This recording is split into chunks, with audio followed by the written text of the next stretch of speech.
lieu de, Baba va t'a bloqué là-bas. Baba dit, pourquoi tu es venu sur mon panel, il t'a bloqué, donc tu es obligé de rire en bas. Faut monter, tu vas venir discuter. Faut monter, on t'a déjà bloqué, tu as capri, bon. Donc fais ta demande, Minato. Viens nous expliquer ça. Donc ici, non seulement on leur donne de combattre tous les gens, deuxièmement, on lui demande, il dit celui qui change de religion, on doit les dire. Il lui recommande de mettre des personnes. Des gens viennent se repentir à lui. Des gens viennent à lui, il n'y a pas de pitié, il les fait exécuter. On dit qu'il est envoyé en miséricorde. Même dans le Coran, à la Sourate 66, verset 9, on lui dit d'être dur avec les mécréants et les choses. Mais la miséricorde doit s'appliquer à qui? C'est envers les mécréants. Parce que la miséricorde, c'est comme on appelle l'une des facettes de la miséricorde, c'est le pardon qu'on accorde à quelqu'un qui mérite d'être sanctionné. Mais où est lui sa miséricorde? Lui, il envoie en tant que miséricorde. Et son Dieu même, près de 50 fois dans le Coran, il se présente comme le très. C'est pas miséricordieux, lui, il est très miséricorde et tout miséricorde. Mais il y a pour son Dieu, je teste pour son Dieu. Petit bateau, même à la Sourate 4, verset 18. Et je vais te poser une question, frère. Le Dieu est présent, tu mets la Sourate 4, verset 18. Petit bateau, c'est qui est rouge. Là, il vient d'installer placé, comme je n'ai pas encore mis les trucs là. Il a placé Voilà. ça. Sourate 4, verset 18. Il dit qu'il est très miséricordieux, tout miséricordieux. On va voir pour son Dieu là-bas encore. Sourate 4, verset 18. Le frère Olivier Zézé, tu peux vérifier. Hein? Tu vas voir quelque chose. Vous voulez t'enseigner ça? Il y a deux trucs que je voulais lire. Je note au fur et à mesure parce que c'est vraiment intéressant. C'est vraiment intéressant. En fait, même nos frères musulmans, je suis sûr que beaucoup même ne connaissent même pas ces tests-là. Parce que les gens, ils se sont cloîtrés dans les histoires des récitations, d'où l'occurrence la récitation. Ils récitent sans savoir, mais même les tests qui expliquent ce qu'ils récitent, ils ne les connaissent pas. Au point où un matin, quand on récite ça devant lui, regardez, excusez-moi, un pasteur, j'ai un collègue musulman, on se taquinait un jour parce qu'il a entendu des débats sur TikTok sur l'affaire de Jésus, et puis il tente de se moquer de moi. Je lui ai posé une question. Je lui ai dit, tu sais qu'on est intellectuel, il dit oui. Il dit, est-ce que tu dois être musulman? Il dit oui, au contraire, c'est la parole de la vérité et autres. J'ai dit, bon, j'ai vu dans vos tests que votre prophète dit que pour que une femme et un homme fassent un enfant qui leur ressemble, il y a un qui doit éjaculer plus que l'autre et à tel moment. De toi à moi, on a fait école. Tu as fait SVT, on t'a montré les choses. Est-ce que ça, c'est vrai?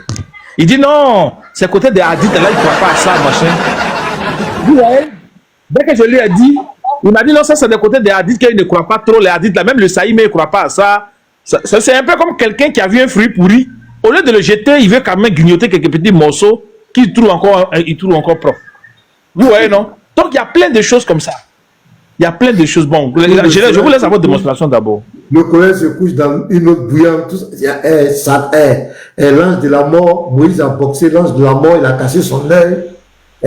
Satan dort dans les narines, Satan pousse dans les oreilles. Bon, tout ça, c'est quoi? Quand on lance, on crie à l'arbre, Satan s'enfuit en pétant. Je pense que votre travail là, pasteur, c'est que vous avez fait sur les réseaux sociaux avec les Yeshua Machia, les petits marteaux, Lévites, en tout cas, vraiment, la grande famille, Christ, vous avez fait un travail. Aujourd'hui, vous avez fait étape numéro 1. Vous avez fait que tous les hadiths ont disparu. Aujourd'hui, quand vous discutez avec un musulman, faites sortir un hadith, il a un peu peur. Parce que s'il fait comment si les hadiths, vous savez, c'est plus grave que ça. Et donc aujourd'hui, tout le monde est en train de se cantonner dans le courant. Et c'est là-bas que l'offensive va commencer. Vous voyez que ce verset que vous soulevez là montre clairement qu'il y a des problèmes dans le courant, même dans ses affirmations. Donc le chaos des hadiths est déjà fait. C'est le livre même là, le Goliath maintenant là, c'est lui maintenant qui est la cible. Non, et c'est ça qui est la vérité. Donc bravo à vous, bravo. Si on le prend le courant même là, on le déchire tout de suite. On a déjà, non, c'est même pas la peine. Regardez le verset qui est là. Allah se présente près de 50 fois dans le Coran comme le tout miséricordieux et le très miséricordieux. Allez-y taper, qu'est-ce que c'est que le miséricordieux? La miséricorde encore, c'est le pardon qu'on accorde à quelqu'un qu'on pourrait punir. Petit Mato, lis-nous ce verset, ça c'est dans le Coran, Sourate 4, verset 18. Est-ce que là? Oui, c'est là. Tous les frères, shalom, et shalom à vous en commentaire, shalom, shalom. Il a parlé de Djibril. Mais l'absolution n'est point destinée à ceux qui font de mauvaises actions jusqu'au moment où la mort se présente à l'un d'eux et qui s'écrit, certes, je me répands maintenant, non plus pour ceux qui meurent mécréants, et c'est pour eux que nous avons préparé un châtiment douloureux. Voilà. Donc ici, c'est quoi? Voilà quelqu'un qui a vécu sur la terre. Il ne connaissait pas Dieu. Il ne connaissait pas les lois de Dieu. Il a commis des gaffes. Il n'est pas encore mort. Il est vivant. Il sent la mort venir. Il vient demander pardon. Il veut se repentir. Au très miséricordieux et au tout miséricordieux. Qu'est-ce qu'il dit? Il dit qu'il n'accepte pas se repentir. Les frères, il n'accepte pas. Périmètre, il faut relire bien pour que les gens comprennent. Parce que quand on parle, les gens peuvent nous entendre s'amuser, quoi. Il lit. Comme le très miséricordieux de tout. Il faut présenter même la sourate 1 là. Il faut présenter la très miséricordieux, tout miséricordieux. Là. Au nom d'Allah, le tout miséricordieux, le très miséricordieux. Le très. C'est pas lui, il n'est pas miséricordieux. Hein. Lui n'est pas miséricordieux. Lui, il est le tout. Et puis, il est le très. Ça dit, il a dépassé même miséricorde, même pour nous là. Lui, il a dépassé ça.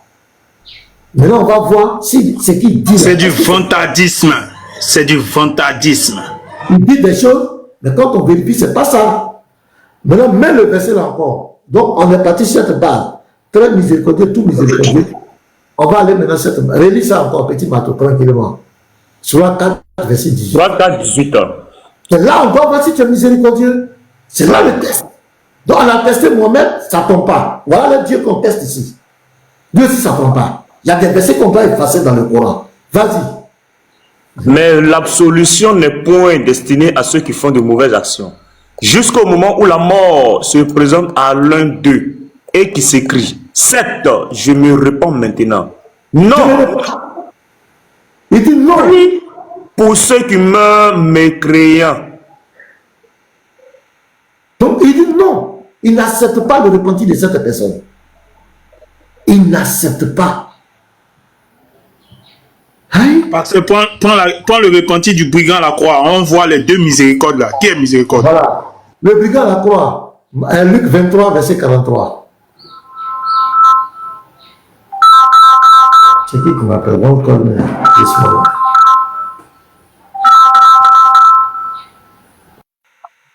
Parce que décroché, il n'est pas encore 15 heures. Il faut lui dire, il n'est pas encore 15 heures. Luc 23, 43. Jésus lui répondit, je te le dis en vérité, aujourd'hui, tu seras avec moi dans le paradis. On va remonter même plus haut même. Voilà, on va remonter plus haut. L'histoire. Et si on lit, quand les gens ne vont pas comprendre.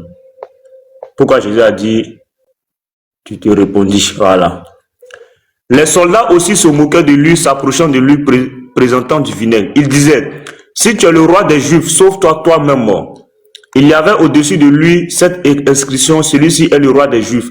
L'un des malfaiteurs crucifiés l'injuriait, disant, n'es-tu pas le Christ?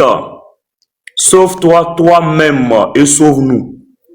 Mais l'autre le reprenait et disant, ne crains-tu pas Dieu, toi qui subis la même condamnation? Pour nous, c'est justice, car nous recevons ce qu'ont mérité nos crimes, mais celui-ci n'a rien fait de mal. Et il dit à Jésus, souviens-toi de moi quand tu viendras dans ton règne. Qui lui a dit ça? Ah, tu toques aussi là. Quand les gens montent net, lui qui est en grand, on va refaire les mises à jour là, vraiment c'est fatigant. Et il dit à Jésus, souviens-toi de moi quand tu viendras dans ton règne.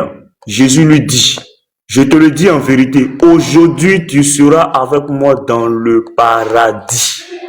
Voilà. K.O.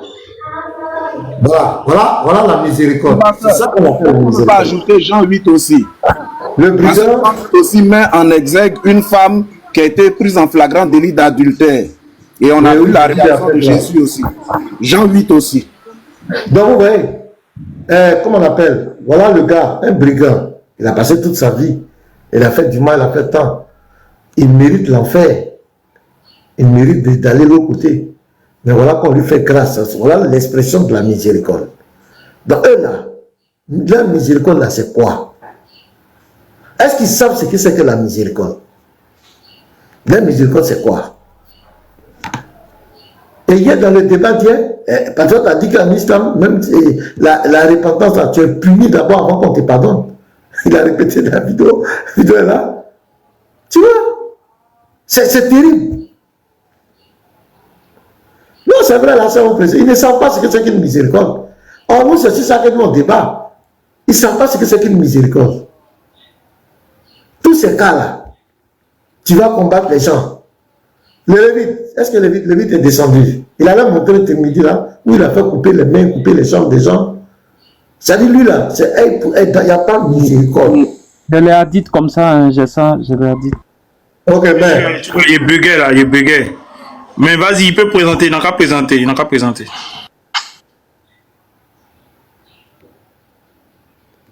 Voilà, il faut que les gens connaissent la miséricorde. Ok. La miséricorde, c'est la miséricorde. Il n'y a pas deux façons de miséricorde. Il n'y a pas deux façons de miséricorde. Hein. Miséricorde, c'est la miséricorde.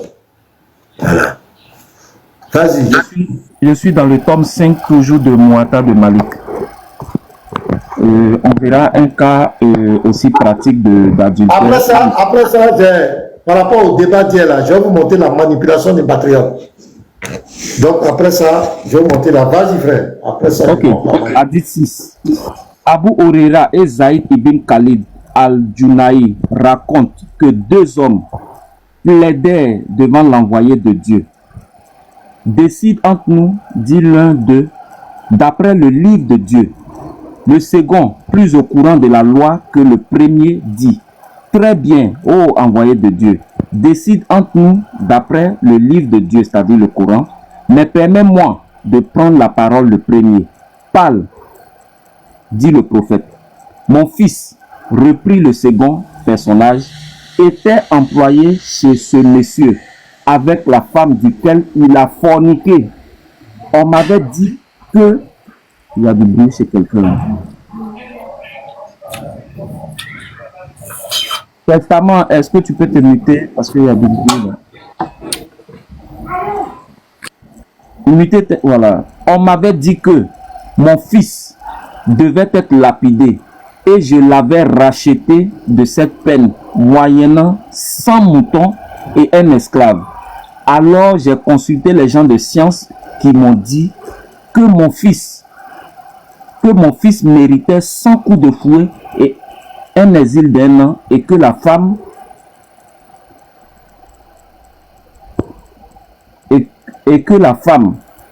seule devait être lapidée. Eh bien, reprit le prophète, par celui qui tient mon âme dans sa main, je vais décider entre vous d'après le livre de Dieu. Pour ce qui est des moutons et de l'esclave, ils te seront rendus. Parce que l'histoire était déjà passée, tout et tout, mais c'est tombé dans les oreilles du prophète. Pour ce qui est des moutons et de l'esclave, ils te seront rendus. Le prophète fit donner 100 coups de fouet au fils de cet homme et il l'exila 1 an. Puis le prophète donna l'ordre à Unaïs al-Aslami d'aller trouver la femme de l'autre personnage. Si, lui dit-il, elle avoue, lapidez-la. La femme avoua et fut lapidée. Continuez un peu ici. Voilà. Je suis dans le chapitre 7 des cas où l'amputation de la main est obligatoire. Hadith 21. Abdallah ibn Umar rapporte que l'envoyé de Dieu fit couper la main pour un bouclier qui valait 3 dirhams.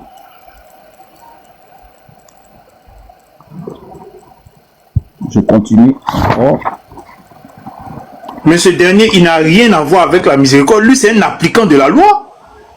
Il n'a rien à voir avec la miséricorde. Mais c'est quoi ça? Ok, je continue ici. Hadith 28. D'après Safwan ibn Abdallah, on me dit à Safwan ibn Umayy, Celui qui ne fait pas légir est ruiné. Il vint donc à Médine et dormit dans la mosquée en prenant sa tunique comme oreiller. Un voleur arriva et s'empara de sa tunique. Safouane l'attrapa et le conduit devant le messager d'Allah, de Dieu. Celui-ci donna l'ordre de lui couper la main. Safouane dit: ce n'est pas ce que je voulais, ô messager de Dieu, parce que Safouane voulait lui faire miséricorde. Donc il dit au messager: ce n'est pas ce que je voulais, ô messager de Dieu. Je lui en fais l'aumône. Le prophète va dire quoi? Le prophète répondit: que me l'as-tu fait avant de l'emmener, avant de me l'emmener? Donc sa main a été coupée. Je viens encore, je lis un autre truc concernant, voilà, je suis dans le tome 4 de Malik, le jugement concernant l'apostat. Hadith 15. Zaïd ibn Aslam rapporte que l'envoyé de Dieu a dit: celui qui change de religion, coupez-lui la tête. Et là encore, nous allons voir si le prophète est vraiment miséricordieux. On va voir. Faut relire. Tu es trop vite passé, faut relire. Okay.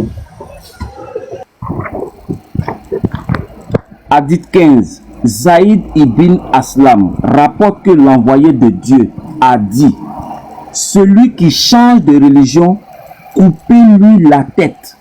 Et Malik va expliquer. Une pause. Bon, vas-y, donne l'explication. D'abord. Malik va expliquer. À notre avis, mais Dieu est plus savant, les propos du prophète, 2 points. Celui qui change de religion, coupez-lui la tête, désigne celui qui renonce à l'islam pour adhérer à la Zandaka. La Zandaka, c'est une autre religion. Et autres. Si on le trouve, on le dit sans lui demander de se repentir, car on ignore s'il se repentira réellement. Il dissimule son incroyance et manifeste son adhésion à l'islam.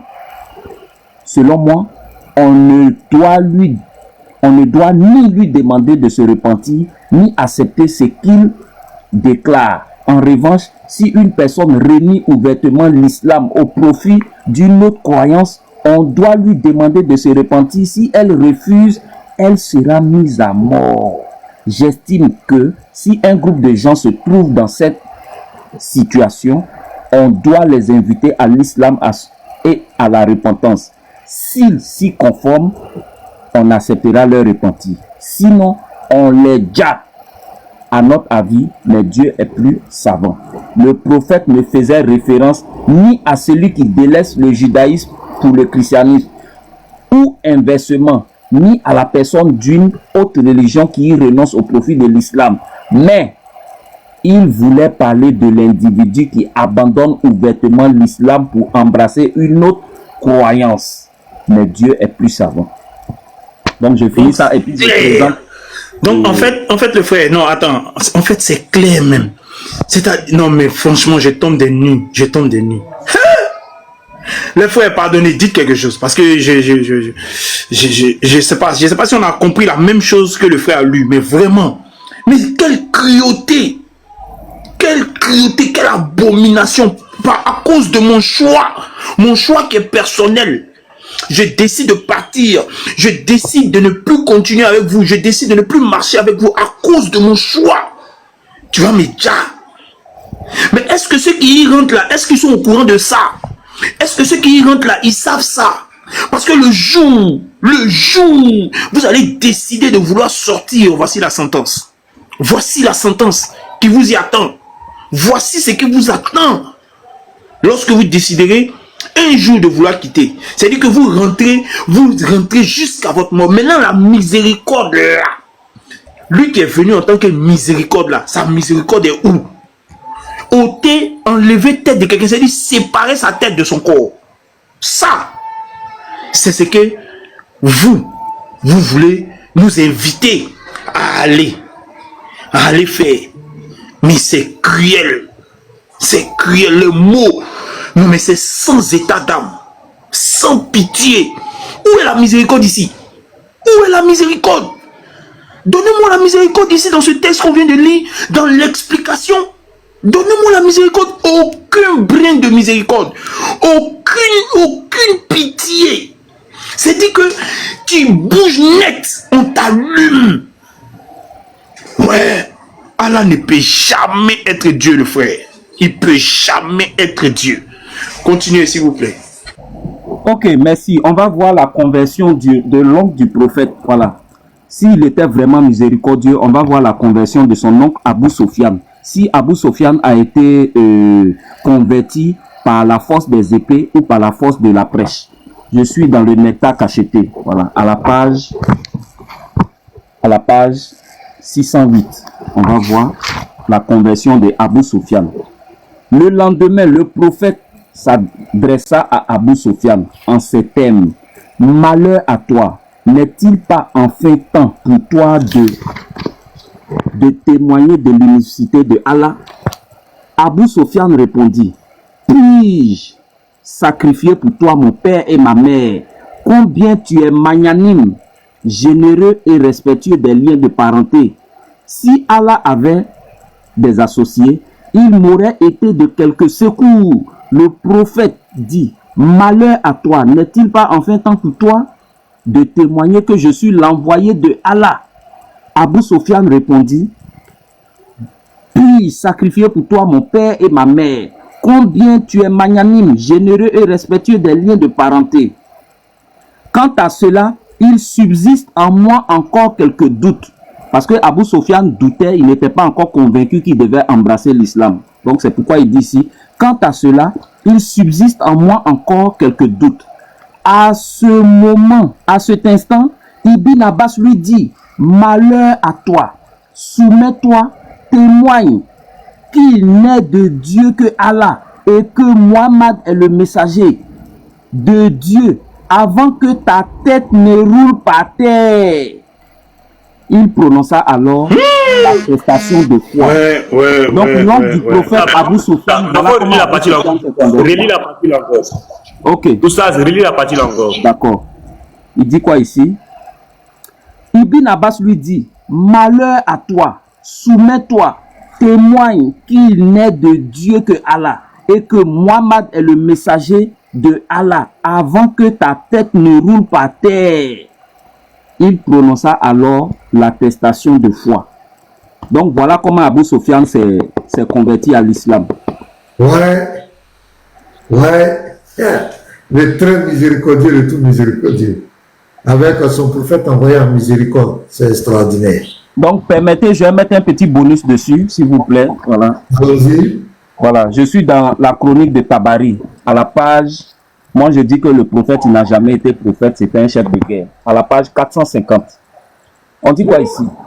Lorsque, plus tard, Muhammad accomplit son égide à Médine, que les habitants de cette ville se rallièrent à lui et que le nombre des musulmans fut considérable, alors Allah lui ordonna de faire quoi? La guerre aux incrédules, de les attaquer par l'épée et de les djah partout où il les rencontrerait.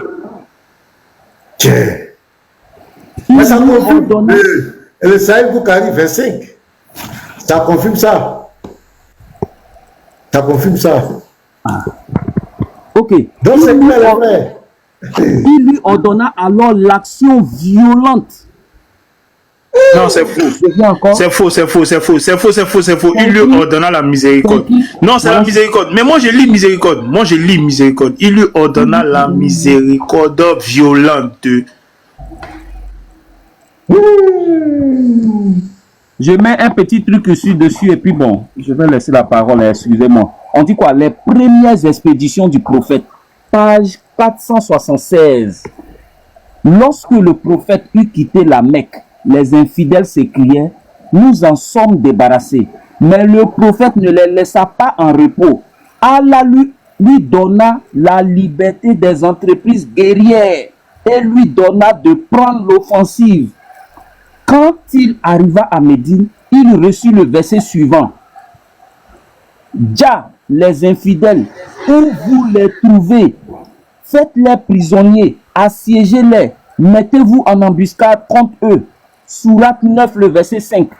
Il reçut aussi le verset suivant. Ô prophète, combat les infidèles et les hypocrites, traite-les sévèrement. Sourate 9, le verset 73. Maintenant, regardez ici, on dit quoi? En révélant les versets qui ordonnaient la lutte, Allah abrogea ceux qui avaient recommandé aux croyants la patience. Ouais. Il y a une histoire là, les frères.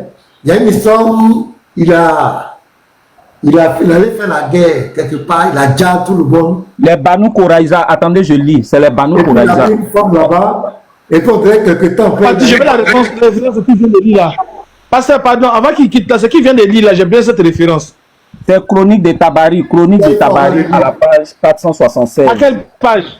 476. Merci, page 176. 476. 476. Mais, pasteur, si je lis ce qu'il a fait au Banu Koraïza, c'est-à-dire les Juifs là, où il a déjà pris, c'est-à-dire il a coupé la tête de plus de 800 personnes. Il les a déjà, mais c'est catastrophique. Oui, c'est écrit, c'est pas nous qui avons, attendez. J'ai eu l'occasion aujourd'hui, je ne vais pas m'amuser. Ah là. Quelqu'un va miséricorde. Pasteur, parce que j'ai demandé la référence de ce... Les gens sont appelés signaler, au lieu de tapoter, vous êtes là. Tout le monde est ébahi, tout le monde est étonné. Non, mais il y a de quoi? Non, mais pasteur, il ne faut pas en vouloir aux frères. Il y a de quoi? La main qui tapote, là, arrivé un moment, ne veut plus tapoter par rapport à ce qu'on entend. Ce qu'on entend, mais c'est cruel. Même si c'est moi, il a arrêté de tapoter, et puis il a voulu écouter. Mais les frères, tapotez quand même. Tapotez. Parce que si vous ne tapotez pas, on ne peut pas dire. Tapotez, les frères, tapotez. Tapotons. Tapotons. Je ressens la douleur que vous ressentez. Je sens ça dans mon cœur. C'est là, comme ça, la boule que vous ressentez. Je sens. On est ensemble, les frères, mais tapotons. Pardonnez, tapotons. Allons-y. Vas-y, frère. Okay. Merci. Il n'y a pas de problème. Quelqu'un ici. On lit tranquillement. Voilà. Donc, si tu as dit qu'on incite, il faut dire ce que nous on a dit. On a incité qui? Voilà. Vas-y, les frères. Voilà. On dit quoi? Expédition contre les Bani Koraïza. Les Bani Koraïza, c'était un juif, des juifs. On dit, Djibril vint dire au prophète, Allah t'ordonne de ne point déposer quoi? Les armes. Avant d'en avoir fini avec les Bani Koraïza. Le prophète fit proclamer que tous ceux qui aiment Allah et le prophète accomplissent la prière de l'après-midi sur le territoire des Bani Koraïza. Ensuite, il quitta de nouveau la ville et arriva à l'heure de la prière de l'après-midi aux portes des Bani Koraïza. Et ses compagnons le suivirent un à un. Les Juifs, en les voyant, fermaient les portes de leur fort. Le prophète leur dit, « Oh, vous singes et cochons !» Voilà comment il traite les Juifs. Hein. « Oh, vous singes et cochons !» Ceux dont pour qui il est venu en tant que miséricorde là, hein, ce sont des singes aux cochons. Ceux dont pour qui il est venu en tant que miséricorde, l'homme parfait par excellence de toute l'humanité depuis Adam jusqu'à aujourd'hui. Même ceux qui vont naître demain et après-demain, il est traite des singes et de cochons. Continue le frère, vas-y. Ok. Oh, vous singes et cochons, comment avez-vous observé la volonté de Allah?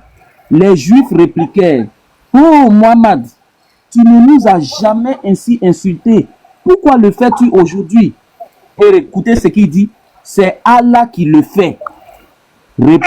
Attends. Donc quand le prophète parle, ce n'est pas lui qui parle, mais c'est Allah qui parle. Donc quand il dit singe au cochon, c'est Allah qui lui-même traite sa propre créature de singe au cochon. Pourtant lui-même il a créé des singes au cochon à côté. Maintenant ceux qu'il a créés en tant qu'homme, il dit qu'ils sont singes au cochon. C'est Allah lui-même qui dit ça. Ok, on a compris. Continue frère. Donc je reprends la partie parce que c'est capital. Hein. Oh vous singes et cochons, comment avez-vous observé la volonté de Allah? Les Juifs répliquèrent, oh Mohammed, tu ne nous as jamais ainsi insultés. Pourquoi le fais-tu aujourd'hui? C'est Allah qui le fait, répondit le prophète. Il les assiégea pendant 25 jours. Je viens ici pour résumer rapidement. On dit quoi ici? Ensuite, les Koraïzas sortirent de leur fort et dit au prophète, agis agis avec bonté envers nous, puisque le thème c'est la miséricorde. Ils disent quoi ici? Agis avec bonté envers nous. Fais-nous grâce. Le prophète répondit, je m'en remets de votre décision, de votre sort à la décision de votre chef. Saad ibn Muad. Les Juifs disent, nous aussi. Nous aussi. Nous nous en remettons à lui. Saad avait été blessé à la main par une flèche et son sang ne cessait de couler. Les Juifs allaient le chercher, le firent monter sur un cheval et l'emmenèrent. Étant en présence du prophète, Saad dit, il faut les égorger tous, partager leurs biens et réduire en esclavage leurs femmes et leurs enfants. Le prophète satisfait de cette sentence dit à Saad, tu as prononcé selon la volonté de Allah. En entendant ces paroles, ils étaient 800 hommes. Le prophète leur fit lier les mains et les saisit et fit saisir leurs biens. On entra à Médine à la fin du mois de Dou al-Qada. Les Juifs restaient dans Attends. Les biens de 800 hommes, pasteur. On va faire un petit calcul. Un petit calcul. Estimons les biens de chaque personne à 50 000. Estimons les biens de chaque personne à 50 000. Donc on va faire 50 000 fois 800 personnes. Le gars là il s'est enrichi, hein, pasteur. 50 000 fois 800. Nous sommes à 40 bâtons. 40 bâtons. C'est-à-dire que si chaque personne a 50 000 comme bien, et ça c'est un euphémisme, hein, on sait qu'au moins une personne a plus que ça. Mais on prend le minimum, 50 000. Il a saisi les biens de 800 personnes. 50 000, vous multipliez fois 800 personnes, nous sommes à 40 millions de francs CFA. Si on estime ça à 50. On est bien d'accord. Tu peux continuer, frère. Ok, donc on verra la partie même qui est grave ici. Les Juifs restaient dans les liens pendant 3 jours, jusqu'à ce que tous leurs biens fussent transportés à Médine. Ensuite, le prophète fit creuser une fosse sur la place du marché et s'assit au bord. Fit appeler Ali, fils d'Abu Talib, et Zubaï, fils d'Al-Awam, et leur ordonna de prendre quoi? Leur sabre et d'égorger successivement tous les Juifs. Attends. Donc, sous l'ordre de l'homme qui a été envoyé pour la miséricorde humanitaire de chaque être humain, il ordonne que ses acolytes prennent des sabres et qu'ils jaillent 800 personnes et les jettent dans un... Dans toutes Oui, les pasteur. Dans toutes les conventions de guerre même, quand quelqu'un est vaincu et que tu as tenu captif un soldat dans la guerre et tu n'as pas le droit de l'exécuter. Donc ici, ces personnes, si je me trompe pour ça, tu me rectifies, hein, ces personnes sont vaincus. Ils ne sont pas en état de guerre. Ils ont été capturés. Maintenant, il va ordonner de les décapiter. Il n'y a aucune pitié. Où est la miséricorde? Allons-y seulement, doucement. Alors que plus haut ici, ils avaient imploré son pardon et les Juifs avaient dit ici, agis avec bonté envers nous, fais-nous grâce. Ah! Et ils avaient dit ici. Mais les livres là, même les livres là, vous ne nous envoyez pas aussi les livres là. Vous ne nous envoyez pas les livres. On est obligé de se contenter sur Internet. On est obligé de se contenter sur Internet. Hein? C'est pas intéressant, le frère. Pensez à nous. Pensez à nous. On est obligé de se chercher sur Internet, de chercher. Oh, le livre est pur comme ça. Avec un livre comme ça, là, avec un livre comme tu as là. Qui va discuter? Quelqu'un n'a qu'à discuter. Non, c'est Tabari, il n'y a pas quelqu'un qui peut discuter. C'est chronique de Quelqu'un n'a qu'à discuter. Quelqu'un qui peut dire c'est faux. C'est quel volume ça? C'est quel volume? En fait, il y a tous les volumes ici. En fait, c'est en fonction des maisons d'édition. Il y a des maisons d'édition qui font en volume, qui font en tome. Mais celui-là, c'est complet. Il y a tout dedans. Ah, donc ça là, moi je veux ça. Mais c'est ça la même. C'est ça la même. Yeri, dit dans ton inbox, hein. C'est ça la même. C'est ça même. Il n'y a pas de Ici problème. dans ton inbox. Parce que c'est un coup. J'y avais D'accord. pensé même. Vas-y, Parce qu'il faut ces armes nucléaires comme ça là. Il faut ça. Parce que les gars avaient dit ici, les juifs avaient dit agis avec bonté envers nous. Fais-nous grâce. Puisque c'est le thème. Mais malgré ça, voilà ce que Mohamed va faire. Il dit quoi ici? Les juifs restent dans les lieux pendant 3 jours jusqu'à ce que tous leurs biens fussent transportés à Médine. Ensuite, le prophète fit creuser une fosse sur la place du marché, s'assit au bord, fit appeler Ali, fils d'Abou Talib, et Zobaï, fils d'Al-Awam, et leur ordonna de prendre leurs sabres et de déjà successivement tous les juifs. Oui, c'est fort. C'est trop fort. La miséricorde humanitaire. La miséricorde humanitaire. et quand ils finissent de les dire, et de les jeter dans la fosse. Le meilleur des hommes, envoyé en miséricorde pour l'univers. Et la chose la plus grave, quand ils finissent, voilà ce qui se passe ici. On dit quoi ici? On partagea ensuite les biens des Juifs. Le prophète préleva le quin et prit en outre pour lui-même une jeune fille très belle, nommée Rihanna. Son butin aussi, il a pris Rihanna comme femme.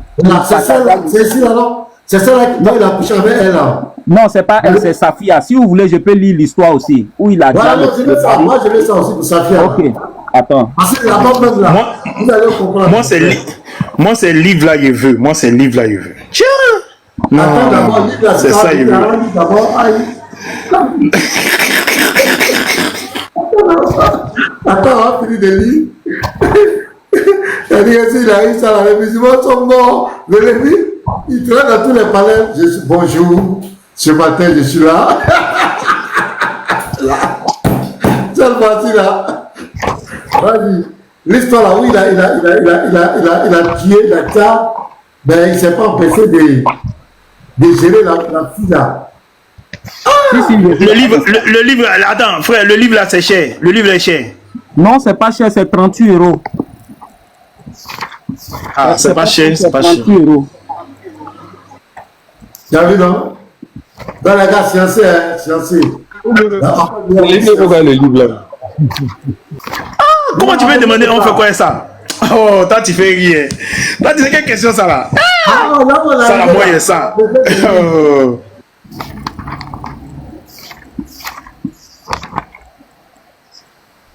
Il y a un qui dit, si le Lévite gagne, c'est lui, TikTok va exploser. Mais il faut Forcément. Ils vont suspendre TikTok. Mais les gens, tu ne vas pas les rater. Ils vont le jeter. Il y a des pouvoirs là. Je m'en fous, hein. Je m'en fous. Non, mais ils vont le jeter partout. Vous avez qu'ils jouent. Donc vous avez joué pas. Hein. Ils aiment bien citer la religion des gens critiqués. Mais quand tu as des dossiers comme ça, là, tu deviens l'ennemi. Hein. Actuellement, il y a d'autres là. Ils sont en cachette là. Ils vont piquer crise. Ils veulent piquer crise. Vous allez voir les lives. Les lives qui vont suivre maintenant dans ce temps là. Ce sera très terrible. Voilà. Voilà.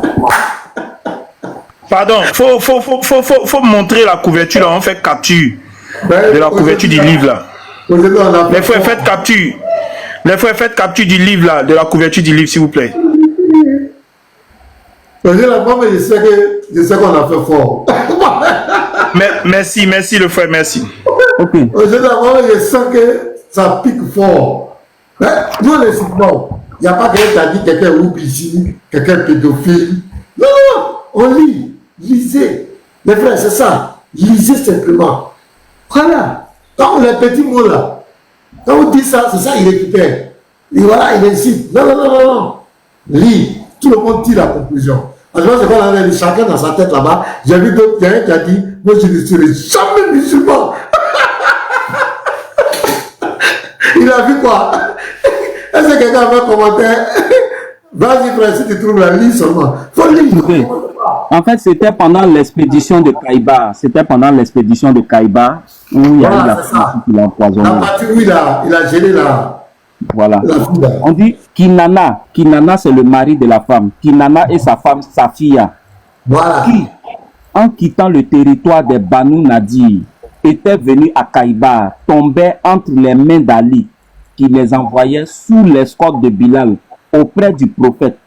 Celui-ci, en voyant Safia, fut frappé par sa beauté, de sa beauté, Ça commence très bien. Voilà. Miséricorde. et la couvrit de son manteau et la fit asseoir derrière lui. Ses compagnons reconnurent ainsi qu'il la choisissait pour lui-même. Quant à Kinana, il le fit garder avec les autres prisonniers. Quand les 3 premiers forts furent tombés sous les efforts d'Ali, les garnisons du 4e et du 5e demandèrent à Kapi qu'ils pourraient quitter leur territoire en abandonnant leurs biens et se rendre en Syrie. Le prophète y consentit et ils partirent. Il restait à prendre le 6e et le 7e fort, qui était le plus solide que les autres et renfermait des biens considérables. Mais la nuit approchait et Ali retourna au camp. Le lendemain, toute l'armée vint assaillir les portes de ces forts sans réussir à les ouvrir. Or, un homme vint dénoncer Kinana, fils de Okaï, comme sachant où étaient déposés les trésors des Bani Nadir. Le prophète fit venir Kinana, qui refusa d'avouer, résistant à toute persuasion. On le fit jurer sur l'âme de son père. Je m'entends doublement, s'il vous plaît.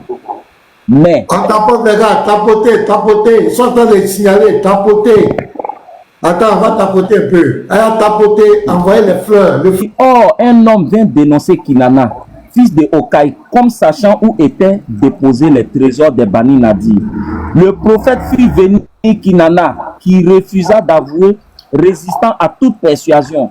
On le fit jurer sur l'âme de son père, mais il n'avoua pas. Alors un autre d'entre les prisonniers juifs vint faire la déclaration suivante. À tel endroit près de la porte du fort, il y a un lieu isolé autour duquel j'ai vu rôder Kinana.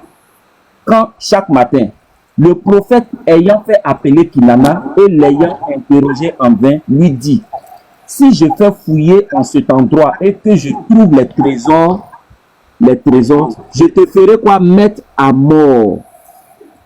C'est bien. Adja. Ok, je te ferai mettre, je te ferai déjà. C'est bien, répliqua Kinana.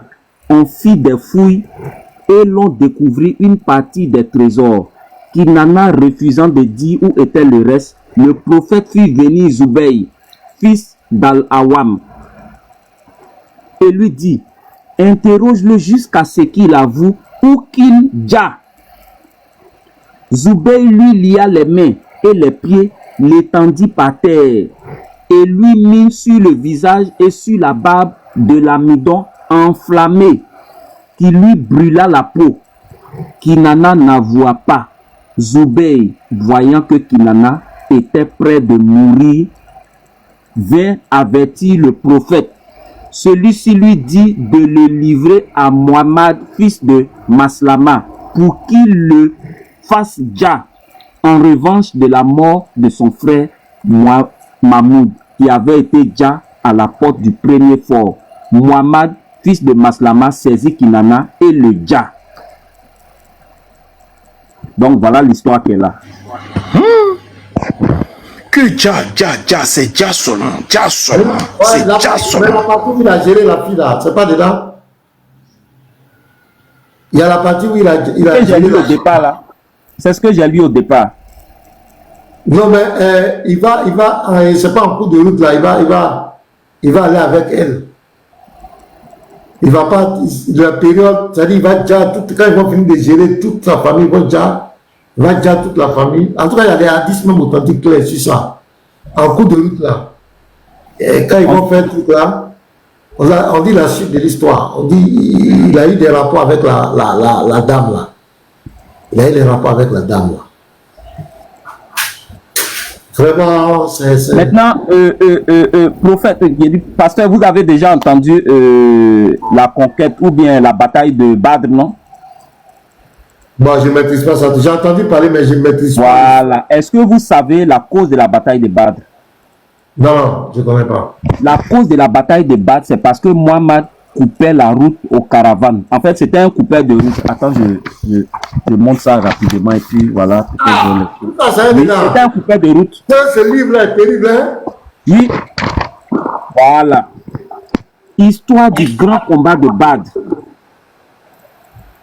Muhammad était un coupeur de route. Et c'est eux qui disent que non, c'est la légitime, c'est nous, les gens nous attaquent. C'est quoi? Moi, je disais tout, je dis c'est toujours lui qui attaquait les gens. Vas-y, frère. Ok. Histoire du grand combat de Badr. Je vais lire l'introduction. Vous allez comprendre que c'est lui qui coupait la route aux caravanes. Dans la seconde année de l'Hégire, le premier jour du mois de Ramadan, le prophète fut averti qu'une caravane mécoise chargée de nombreuses marchandises venait de Syrie sous la conduite d'Abu Sufyan, fils fils d'As, et d'autres personnages considérables de la Mecque. Dans le livre des expéditions, est dit qu'ils étaient en tout 70 personnes.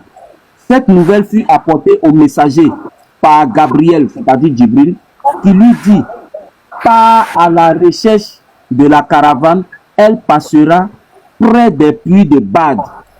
Elle ne peut pas éviter de passer par cet endroit. Le prophète... Attends. Attends. Pasteur. C'est quel ange qui va aller dire à son prophète d'aller attaquer caravane si ce n'est pas le diable? C'est quel ange lui là, pasteur? Un ange qui s'est informé son prophète. Il faut aller attaquer.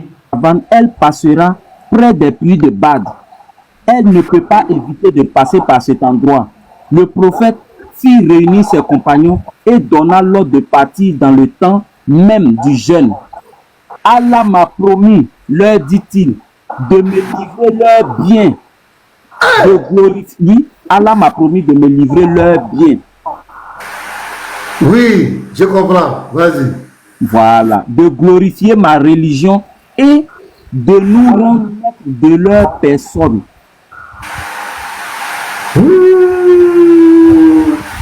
Donc voici le contexte. Voilà, voici la cause de la bataille de Badr. Parce qu'ils sont là à chaque fois, non, la bataille de Badr, voilà la cause de la bataille de Badr. Et l'histoire est un peu longue. Ce livre-là, il faut que moi je l'ai. Ce livre-là, il faut que moi j'ai ça. Et il y a un autre truc encore ici même que je vais lire passer parmi ces premières expéditions. Regardez ici. Muhammad, dans l'année même de la Hijra, expédia de Médine des détachements pour couper le chemin aux caravanes. Attends, ceux qui coupent les chemins aux caravanes, là, comment on les appelle? Mais les gens, c'est ça. Ah. Ouais. Donc les gars, tout mes lives maintenant, à partir de maintenant là, c'est des choses comme ça dont on va parler. Il n'y a pas fait de oubli. Bonjour mesdames, bonjour tout le monde. On lit seulement. Vous êtes fort vous êtes fort, hein? C'est quoi ça? Vous êtes fort mais attendez. Vous êtes en train de lire comment on appelle la culture des Arabes, c'est pas des musulmans ça. Ça c'est la culture des Arabes. En parle de ton prophète, tu dis culture arabe. Non, ça c'est les Arabes. C'est les Arabes qui ont écrit ça, c'est pas... Ton prophète est sénégalais. Ton prophète est sénégalais. Non, pas dire ton prophète c'est un sénégalais. Comment? C'est un sénégalais. Ton prophète c'est un sénégalais. Un arabe bien sûr. Mais c'est pas ce que toi ton livre là t'as donné ça où? Ton livre là ça a été écrit en quelle année?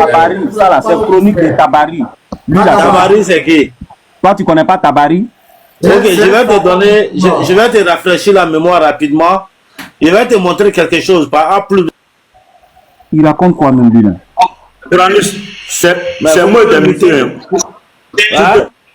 Je vais jeter ton corps en bas.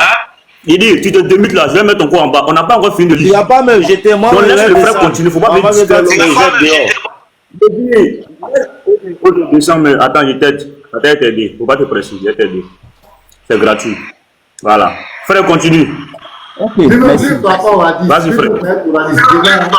Nous, on n'a pas besoin de lui-même. Bakava, toi, tu ne crois pas au hadith. Tu ne crois pas à la sunna. Toi, c'est courant seul. Donc, ce que tu vas faire, c'est pour nous fatiguer pour rien. Nous, on veut ceux qui croient au hadith, là, qui connaissent Tabari. Toi, tu ne connais pas Tabari. Donc, débat, en fait, toi, là, ça n'a pas de sens. Donc, vraiment, désolé, Bakava, mon ami. Il faut t'enlever dedans. Voilà, il faut t'enlever dedans. Toi, tu ne crois pas à tout ça là. Donc, on va faire quel débat? C'est surpris, tu vas faire. On attend ceux qui disent qu'ils sont sunnites là. Ils sont 90%, 85 ou 90%. Ils sont les plus nombreux. C'est eux qu'on attend ici. Vas-y, frère, dis. Ok, merci. Merci. On dit quoi ici? Muhammad, dans l'année même de la Hijra, expédia de Médine des détachements pour couper le chemin aux caravanes qu'il fit enlever et dont il distribua les marchandises aux musulmans. Point. Ses troupes s'avançaient jusqu'à la Mecque. Personne n'osait plus sortir de cette ville et aucune caravane ne se hasardait sur les chemins. Ces expéditions furent exécutées tantôt par le prophète personnellement, tantôt par ses troupes composées de mouajirs, c'est-à-dire des réfugiés, et d'Ansar, auxiliaires de Médine. Dans la deuxième année de l'Hégire, eut le combat de Badr, ce que je venais d'expliquer. Donc, quelqu'un qui coupe le chemin aux caravanes, c'est un coupeur de route, c'est un voleur. On continue encore. Ce Il a fut pas un ange, il faut préciser. toujours Allah, toujours c'est Allah. On continue. Ce fut la première armée musulmane qui partit pour la guerre. Le prophète de sa propre main attacha l'étendard blanc appelé Liwa et donna à Hamza les instructions suivantes. Dirige-toi vers le bord de la mer, car une caravane koraïchite venant de la Syrie et rapportant une grande quantité de marchandises y passera. Peut-être pourras-tu t'en emparer.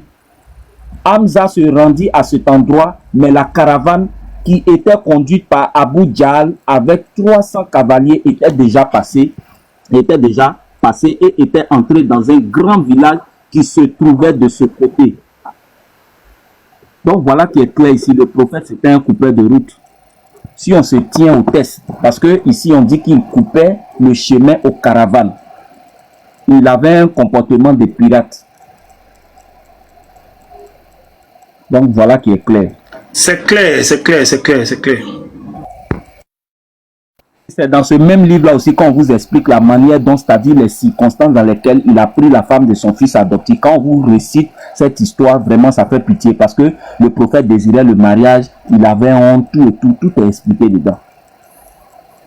Donc voilà un peu, voilà ce que je voulais lire. Voilà, si peut-être, moi je ne suis pas fatigué de lire. Si vous voulez encore, je peux partager encore d'autres histoires avec vous. Même jusqu'à sa mort, la manière dont au lieu de l'enterrer, ses compagnons ont laissé son cadavre comme ça traînait, voilà. Tout ça, c'est dedans. Voilà.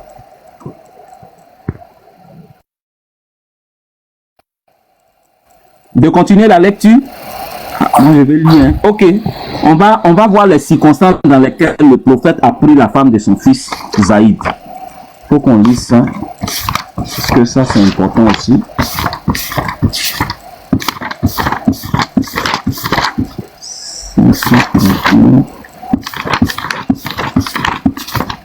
Voilà. Je suis à la page 531. Mariage du prophète avec Zaïd, fille de Jash. Au cours de cette expédition, au commencement de la 5e année de l'Hégire, le prophète épousa la fille de Jash, Zainab. Voici en quelles circonstances Zaïd, fils de Haritha, qui avait été adopté par le prophète, était appelé par les hommes Zaïd, fils de Muhammad. Quand il eut atteint l'âge mûr, le prophète l'avait marié à Zainab, qui était la plus belle femme de son temps. Il y avait 5 ans qu'elle était avec Zaïd. Or, un jour, le prophète étant allé trouver Zaïd dans sa maison, mit la main sur la porte et l'ouvrit. Voyant au milieu de l'appartement Zainab assise, la tête nue, il lui demanda, en détournant son visage, où était Zaïd. Elle répondit qu'il était sorti. Il avait souvent auparavant vu Zénab, mais toujours la tête voilée. Il ne l'avait jamais vue nu-tête. Elle fit une grande impression sur lui et, ne voulant pas la voir une seconde fois, il ferma les yeux et dit: Loué soit Allah le grand, loué soit Allah qui dispose des cœurs et des yeux. Puis il s'en alla. Lorsque Zaïd rentra à la maison, Zénab lui dit que le prophète était venu. Pourquoi ne lui as-tu pas dit d'entrer? Demanda Zaïd. Il est entré, dit Zénab. J'étais nu-tête et il a prononcé telle et telle parole. Zaïd dit: il est probable que tu as fait impression sur lui. Dans ce cas, je ne peux plus demeurer avec toi. Il alla trouver le prophète et lui dit qu'il voulait répudier sa femme, Zénab. Pourquoi? Demanda le prophète. Quel défaut lui as-tu trouvé? Aucun, répondit Zaïd. Mais je ne peux plus demeurer avec elle. Le prophète a dit: va, garde ta femme, traite-la bien et crains Allah qui dit: garde ta femme et crains Allah. Sourate 33, le verset 37. Le prophète était content du divorce de Zénab. Je reprends. Le prophète était content du divorce de Zénab, mais... Voilà, ça c'est la sorcellerie. C'est la sorcellerie. Comment tu peux être content du divorce de quelqu'un? C'est de la sorcellerie. Hein? Moi, j'ai divorcé ma femme et puis tu es content. Tu es un sorcier. Tu es un sorcier. C'est de la sorcellerie. Vas-y, frère. Le prophète était content du divorce de Zénab, mais il ne le voulait pas paraître pour ne pas blesser Zaïd et afin que cela ne fût connu. Zaïd le quitta et répudia Zénab. Celle-ci, lorsque le terme légal fut passé, envoya une personne vers le prophète et lui fit dire: Zaïd m'a répudié à cause de toi afin que tu m'épouses. Le prophète désirait le mariage, mais il avait honte. Le prophète désirait le mariage, mais il avait honte. Et il ne répondit pas. Allah savait que son esprit était embarrassé. Et au milieu des anges, il lui donna Zénab pour femme. Et révéla le verset. Voilà la cause des révélations de la sourate 33, verset 37. Et révéla le verset: nous t'avons donné Zénab pour femme. Sourate 33, le verset 37. Pour une histoire charnelle, Allah fait descendre une sourate. Alors le prophète dit: qui portera à Zénab cette bonne nouvelle? Aïcha était mécontente. Aïcha était mécontente. Le prophète lui dit: son foyer est menacé. Son foyer est menacé, c'est normal. Exactement. Aïcha était mécontente. Le prophète lui dit: veux-tu, ô Aïcha, t'opposer à l'ordre d'Allah? Une femme alla avertir Zénab, qui se dépouilla de tous les ornements qu'elle avait sur elle et les lui donna. Ensuite, le prophète se rendit chez elle en vertu du mariage conclu par lui et par Allah au milieu des anges, sans en faire un autre.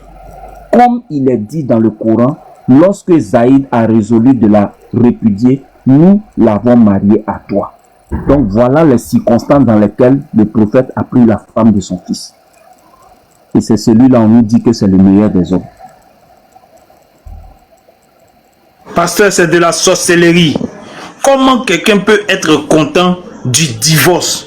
C'est-à-dire que dans le bon sens, logiquement dans le bon sens, quand tu entends quelqu'un divorcer, normalement tu es épris de compassion.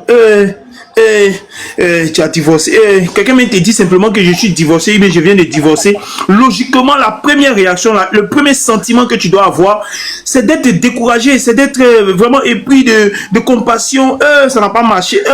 Voici le sentiment. Mais comment un prophète qui soi-disant est l'homme le plus parfait, le plus excellent et qui a la miséricorde du monde entier, quelqu'un divorce, lui il est content? Bon, expliquez-moi ça si c'est pas de la sorcellerie. Moi, je pose question au panel.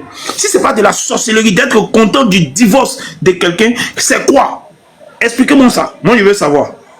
Parce que j'ai l'impression d'être plus miséricorde que lui. J'ai l'impression d'être plus miséricorde parce que moi, si j'entends quelqu'un a divorcé, je vais avoir mal. Je vais avoir mal. Je serai jamais content d'un divorce. Un divorce de quelqu'un, fut-il mon ennemi, je ne peux pas être content. Fut-il un ennemi, je ne peux pas être content. Un adversaire, je ne peux pas être content. Mais je suis content, c'est que c'est de la sorcellerie. C'est de la sorcellerie. Je l'invite, attends. Même quand tu lis le tafsir d'Ibn Kati, voilà, maintenant, merci. Tu lis le tafsir d'Ibn Kati, là-bas, ça va te faire couler les larmes. Hein. Faut prendre le courant bleu là. Et puis tape le tafsir d'Ibn Kati. Tu vas voir le Lévite. Tu vas voir dedans comment ce monsieur. Est-ce que tu sais qu'il va dire au petit, faut aller dire à ta femme que c'est moi qui vais la prendre maintenant. Oui, j'ai lu ce tafsir, j'ai lu. J'ai lu ça. Le petit avait mal. Ça fait couler les larmes, mes frères. Ça fait couler les larmes. Si tu dis ça, le tafsir d'Ibn Kati, oh, c'est terrible. Vas-y, frère Oustaz, si tu n'as pas encore fini. Ok, je vais lire une dernière histoire où le mensonge est permis, c'est-à-dire le prophète a envoyé des gens pour aller dire quelqu'un et les gars ils ne savaient pas comment procéder. Et ils ont dit au prophète, nous allons partir, mais nous allons mentir en ton nom. Et le prophète a dit, d'accord, allez-y, mentez. On verra ça.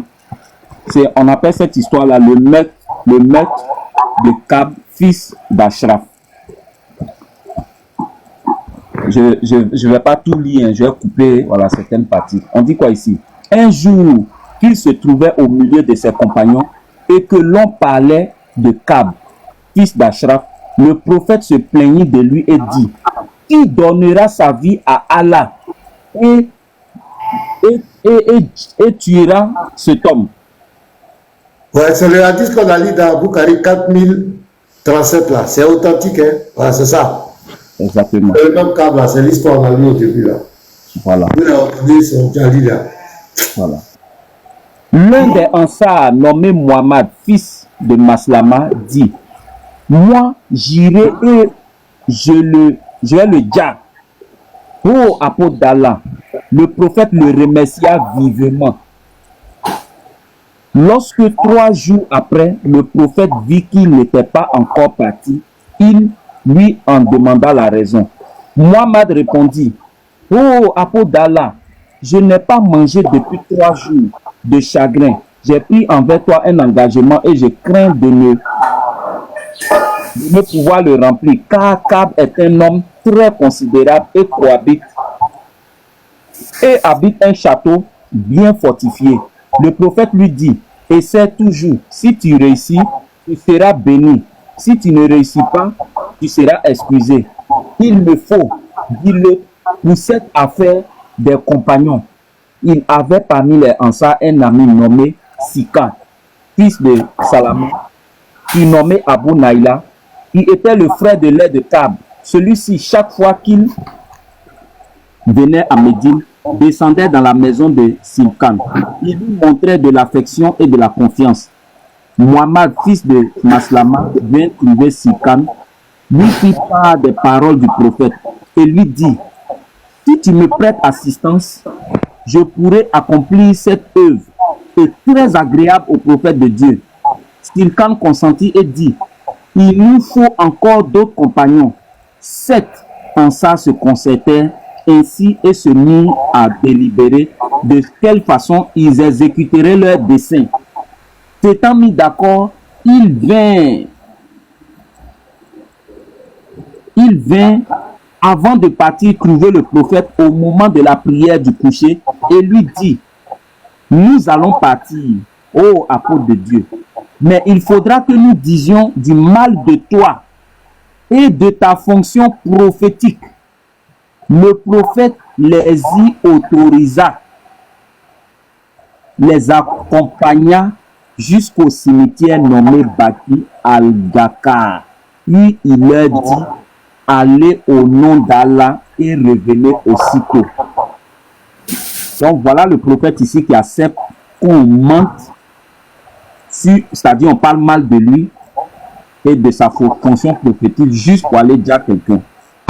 Merci les frères, je viens partager ça avec vous. Garizim, la montagne de la bénédiction.